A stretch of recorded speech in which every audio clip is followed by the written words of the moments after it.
Hello বন্ধুরা, আজকে আমি একটা নতুন রেসিপি নিয়ে এসেছি, কচু শাকের রেসিপি। আর ভিডিওটি যদি ভালো লেগে থাকে কমেন্টে জানাবেন। তো ভিডিওটি প্রথম থেকে শেষ পর্যন্ত দেখতে থাকুন।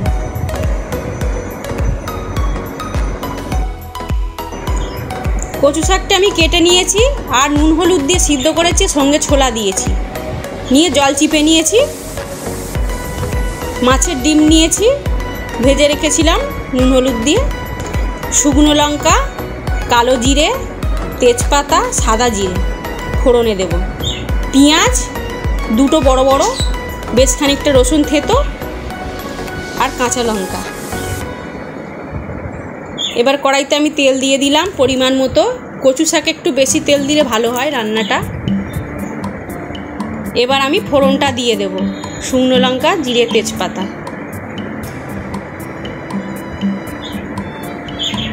তেলের মধ্যে সামান্য নুন দিলাম,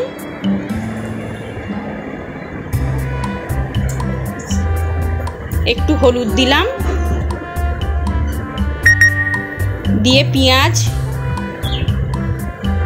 দিয়ে নাড়িয়ে রসুনটাও দিয়ে দিলাম, দিয়ে এটা ভালো করে ভেজে নেব। ভাজতে ভাজতে যখন বাদামি কালার হয়ে আসবে তখন কচু শাকটা দিয়ে দেব।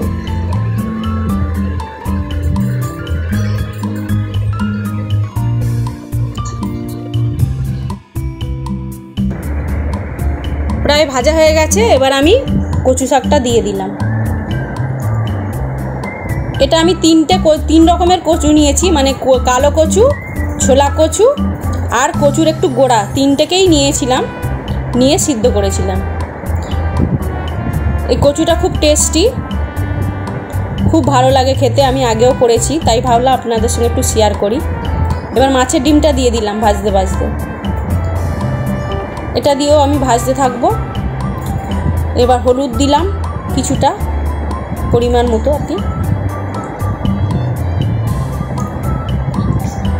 এবার হাফ চামচ নুন দিলাম। নুনটা আপনাদের স্বাদ মতো দেবেন, অনেকে কম খায়, অনেকে বেশি খায়।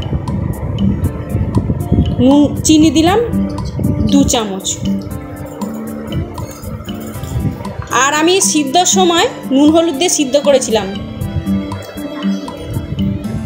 এবার নাড়িয়ে চাড়িয়ে একদম শুকনো শুকনো করার পরে আমি 2 চামচ আম তেল আচার তার তেল দিলাম, আর একটু কাঁচা লঙ্কা দিলাম, দিয়ে নাড়িয়ে চাড়িয়ে নামিয়ে নিলাম।